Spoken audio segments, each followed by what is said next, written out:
Mr. Louis Chua.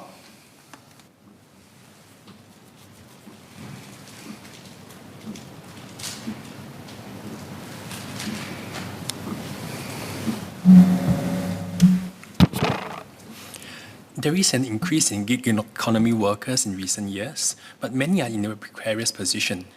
This is something that the government is aware of. PM Lee has spoken in his National Day rally last year on how most gig workers earn only a modest income and they lack protections such as work injury compensation and of course employer CPF contributions.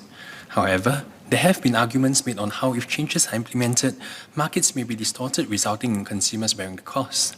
This may be a false premise, however, as to the extent that the cost burden falls on relatively better off consumers who regularly utilize such services provided by gig workers, such as food delivery and private hire transport. This could be beneficial from a societal point of view. After all, the benefits to gig workers discussed should outweigh the cost to relatively better off consumers of a marginal increase in the price of food delivered to their door by a cyclist on a wet, rainy day. Since the UK Supreme Court ruling that Uber drivers should be treated as workers in February 2021, other jurisdictions have moved strongly on gig worker protections. The EU has proposed a test on how digital platforms manage gig workers. Malaysia is also looking into a need for gig worker regulations.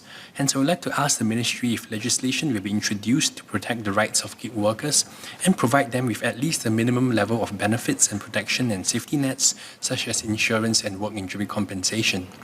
Further, with effect from 1st September, all companies who hire foreign workers will be required to pay all their local employees at least the local qualifying salary. While not named a minimum wage per se, this at least provides for local workers with at least the ability to earn a minimum of $1,400 a month.